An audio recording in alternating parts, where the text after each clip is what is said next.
नमस्कार मंडळी, आज मी तुम्हाला दाखवणार आहे मटर पनीर कसं करायचं ते।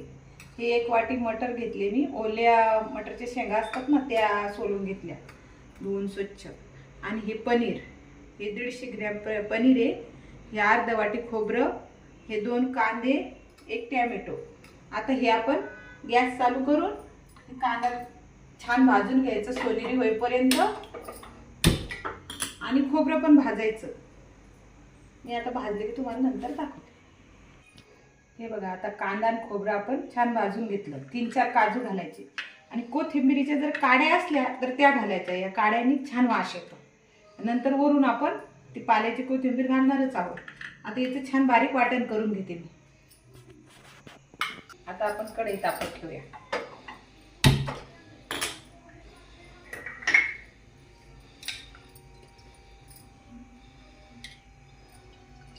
त्याच्यामध्ये 2 ते 3 पळ्या तेल घालायचं।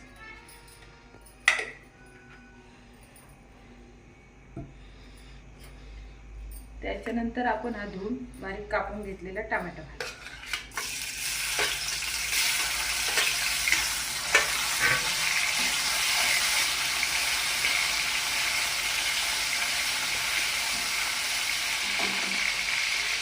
आणि पनीर घालायचं। हे पनीर थोडेसे सोनेरी होऊ द्यायचे, आणि मग आपल्याला वाटून ठेवलेली ही ग्रेव्ही घालायची, मसाले ग्रेव्ही वगैरे सगळं। हे बघा, आता आपण हे घालणार आहोत सुहाना मटर पनीर मसाला। हा थोडा घालायचा, कारण का आपण ही ग्रेव्ही केली ना म्हणून। तुम्हाला जर घाई असली एखाद्या वेळेस तर तुम्ही फक्त ही ग्रेव्हीचं एवढं पॅकेट घालून आणि या सगळ्या वस्तू घालून हे नाही घातलं तरी पण मसाले टाकून भाजी सुंदर तयार होते। आणि घरच्या घरी करायचं म्हणजे हे पनीर जे आहे ना, ते आपले इतके सॉफ्ट होतात की हॉटेलपेक्षा पण घरी बनवलेल्या भाजीची टेस्ट खूप छान लागते। आता आपण ही ग्रेव्ही अशी थोडीशी काढूया, कारण आता आपण हे करून घेतलेलं आहे ना, त्याच्यामुळे ही ग्रेव्ही थोडी घालूया। ग्रेव्ही थोडंसं पाणी घालायचं। ग्रेव्ही अशी तयार करून घ्यायची। आता याच्यात आपण ही केलेलं ग्रेव्ही घालून घ्यायची, छान अशी ढवळून घ्यायची। त्याच्यानंतर मटर घालायचं।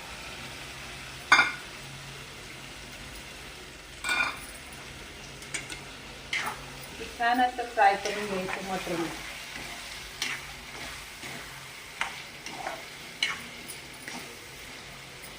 आता आपण ही करून ठेवलेली ग्रेव्ही घालायची।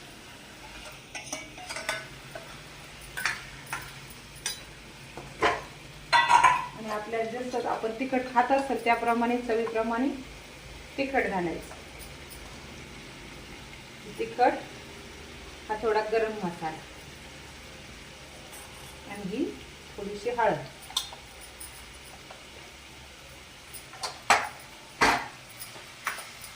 याला छान फ्राय करून घ्यायचंय। बघा कसं साईडने तेल सुटतंय, तेल सुटेपर्यंत फ्राय करत राहायचं। त्याच्यानंतर चवीनुसार मीठ।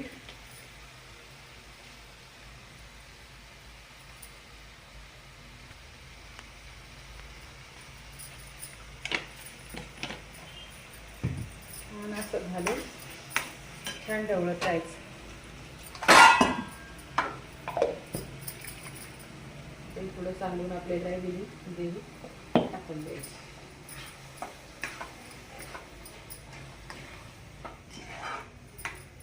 आता याच्यात आपण थोडंसं पाणी अजून ऍड करूया, आणि याला शिजायसाठी 10 मिनिटं 15 मिनिटं लागेल वाटाणे शिजायला, तसं आपण शिजत ठेवूया।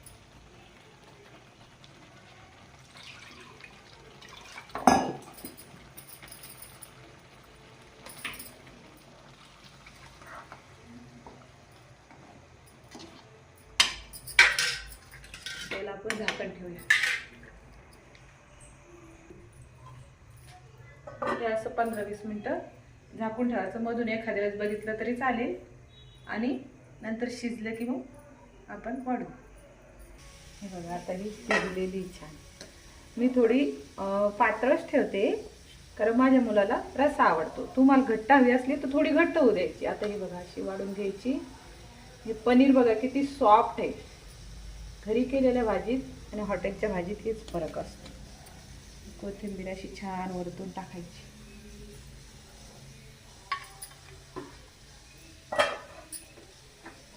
हे बघा आता चपाती बरोबर आणि भाताबरोबर ही भाजी खाण्यासाठी तयार आहे.